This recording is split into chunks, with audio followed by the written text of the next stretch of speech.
আম পাতা জোড়া জোড়া, মারবো চাবুক চড়বো ঘোড়া, ওরে বেবি সরে দাঁড়া, আসছে আমার পাগলা ঘোড়া। পাগলা ঘোড়া খেপেছে, বন্দুক ছুঁড়ে মেরেছে, অল রাইট ভেরি গুড, মেম খায় চা বিস্কুট। কি এরকমই তো ছিল লাইনগুলো, আমার যতদূর মনে পড়ছে এরকমই ছিল। এবং আমরা বোধহয় হাতে তালি দিয়ে দুজন মিলে সামনাসামনি দাঁড়িয়ে এরকম করে কিছু একটা ভাবে এই ছড়াটা বলতে বলতে খেলতাম।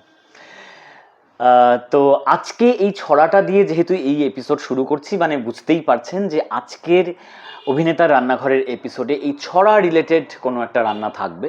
একদমই তাই। আজকে আমাদের রেসিপি কাঁচা আম দিয়ে, মানে আম পাতা জোড়া জোড়া যেখান থেকে শুরু হচ্ছে কবিতাটা, সেখান থেকেই এই রেফারেন্সটা নেওয়া। এই রেসিপিটা আমার ছোট পুষিয়ার, অর্থাৎ আমার ছোট পিসির। সে অভিনেতার রান্নাঘরের কথা শুনে ভীষণ এক্সাইটেড। আমি বলেছিলাম তোমার কতগুলো রেসিপি তুমি লিখে রেখো, আমার সাথে অবশ্যই শেয়ার করো। তো সে প্রথম রেসিপি এটা আমার সাথে শেয়ার করেছে, তো আমি এটা আপনাদের সাথে আজকে শেয়ার করব। আজকে অভিনেতার রান্নাঘরের রেসিপি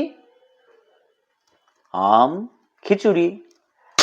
আম খিচুড়ি বানানোর জন্য যে যে জিনিসগুলো দরকার সেগুলো আপনাদের আমি প্রথমে দেখিয়ে দিই।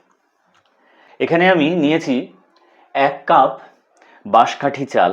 এখানে কিন্তু আলাদা করে গোবিন্দভোগ চাল নেবার কোনো দরকার নেই, আমরা যে চালে ভাত খাই সে চাল দিয়েই এটা হবে। সো এটা আমি 1 কাপ বাঁশকাঠি চাল নিয়েছি।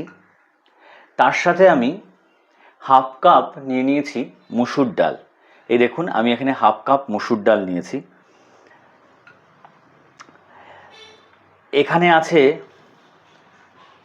আমাদের প্রধান উপকরণ আম। এ দেখুন আটিটাকে ফেলে দিয়ে আমি আমগুলোকে এরকম লম্বা লম্বা করে কেটে নিয়েছি। এখানে 1/4 কাপ সর্ষের তেল আমি নিয়ে নিয়েছি, সর্ষের তেল দিয়ে আমি খিচুড়িটা করব।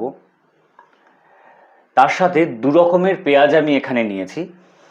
একটা মাঝারি সাইজের পেঁয়াজকে আমি একটু বড় বড় এরকম টুকরো করে কেটেছি। এই দেখুন আমি এরকম বড় বড় টুকরো করে কেটে নিয়েছি।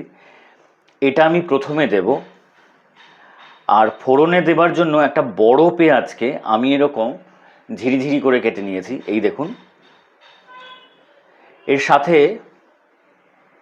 4খানা ছোট ছোট কাঁচা লঙ্কাকে আমি চিড়ে নিয়েছি। আপনারা চাইলে কাঁচা লঙ্কা আরও বেশিও দিতে পারেন, সেটা আপনারা যেরকম ঝাল খাবেন তার ওপর। আর আছে 1/2 টেবিল চামচ চিনি, যেটা আমি একদম লাস্টে দেব।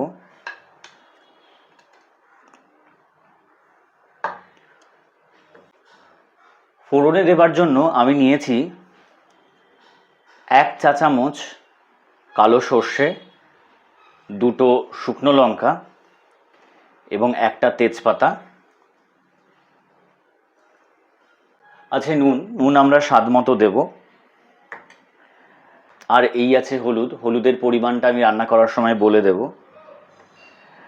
আর সাথে আমি নিয়ে নিয়েছি এইখানটায় 3 কাপ মতো জল। এই জলটা আমাদের খিচুড়ি করবার জন্য দরকার হবে। চলুন এবার আমরা মেন রান্নার দিকে চলে যাই। এবারে আমরা রান্নাটা শুরু করে দেব। এই দেখুন রান্নাটা শুরু করার জন্য প্রথমে আমি গ্যাসের ওভেনের ওপর কড়াইটা চাপিয়ে নিয়েছি, কড়াইটা গরম করে নিয়েছি। আর অন্যদিকে আমি এইভাবে কিন্তু চাল এবং ডালটাকে ধুয়ে নিয়েছি পুরোটা। এবার চাল এবং ডালটাকে আমি কড়াইয়ের মধ্যে দিয়ে দিচ্ছি।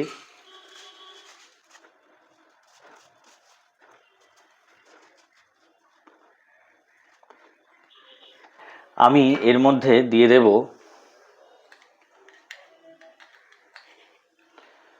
1 চা চামচ নুন এবং 1/2 চা চামচ হলুদ। দিয়ে দেবার পর আমি এর মধ্যে দিয়ে দিচ্ছি জল।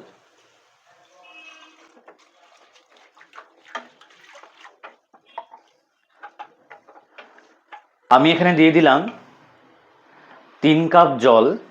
3 কাপ জল দিয়ে দেওয়ার পর আমি এর মধ্যে পেঁয়াজ দেব। যে মাঝারি সাইজের পেঁয়াজটাকে আমি একটু বড় বড় করে কেটে রেখেছিলাম, সেই পেঁয়াজটাকে আমি এর মধ্যে দিয়ে দিচ্ছি।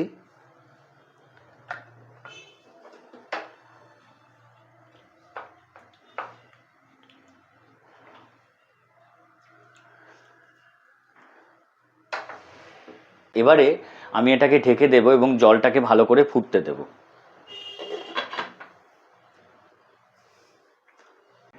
চাল আর ডালটা যতক্ষণে সেদ্ধ হচ্ছে ততক্ষণে আমি ফোড়নটা রেডি করে নিই। ফোড়নটা রেডি করার জন্য একটা ছোট কড়াইকে পাশের ওভেনে গরম করে নিয়েছি। তার মধ্যে সম্পূর্ণ তেলটা আমি দিয়ে দিলাম। এবার তেলটাকে আমি খুব ভালো করে গরম করে নেব।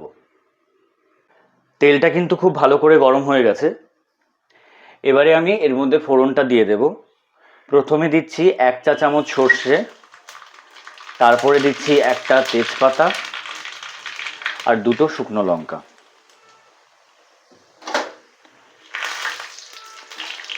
এটা দেবার পর আমি এর মধ্যে যে বড় পেঁয়াজটা ঝিরিঝিরি করে কেটে রেখেছিলাম সেই পেঁয়াজটা দিয়ে দিচ্ছি।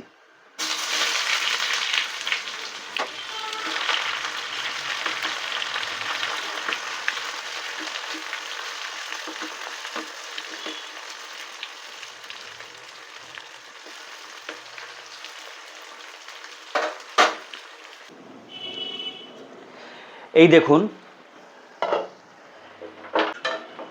খিচুড়ির জলটা কিন্তু অনেকটাই শুকিয়ে এসছে এবং চাল ডালটাও অনেকটা সেদ্ধ হয়ে এসেছে। এবারে আমি এর মধ্যে কেটে রাখা আমের টুকরোগুলো দিয়ে দিচ্ছি।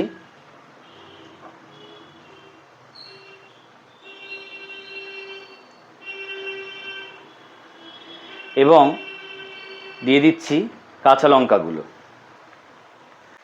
কাঁচা লঙ্কাগুলো দিয়ে দেওয়ার পর আমি এর মধ্যে আরও 1/2 চা চামচ নুন দিয়ে দিচ্ছি এবং দিয়ে দিচ্ছি আরও 2 কাপ জল। ঢাকা দিয়ে আবার ঢেকে দিচ্ছি। এই দেখুন, পেঁয়াজগুলো কিন্তু অনেকটাই ভাজা ভাজা হয়ে এসছে।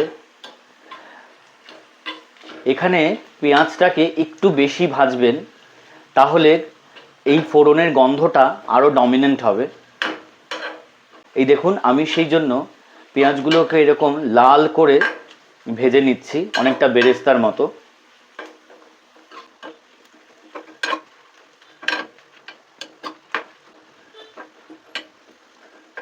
পেঁয়াজগুলো কিন্তু ভাজা হয়ে গেছে লাল করে।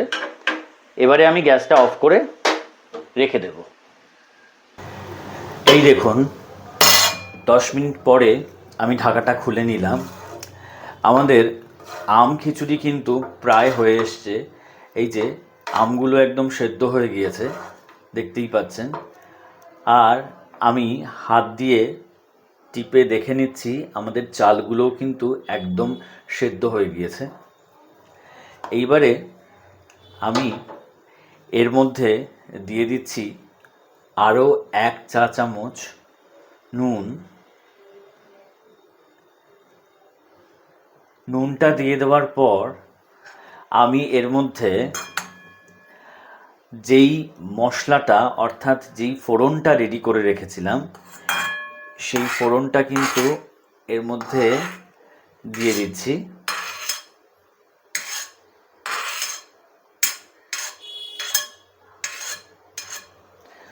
ফোড়নটা দিয়ে দেওয়ার পর আমি এই পুরো পেঁয়াজ সহ সর্ষে এবং তেলটাকে খিচুড়ির সাথে মিশিয়ে দিচ্ছি এইভাবে। এই দেখুন,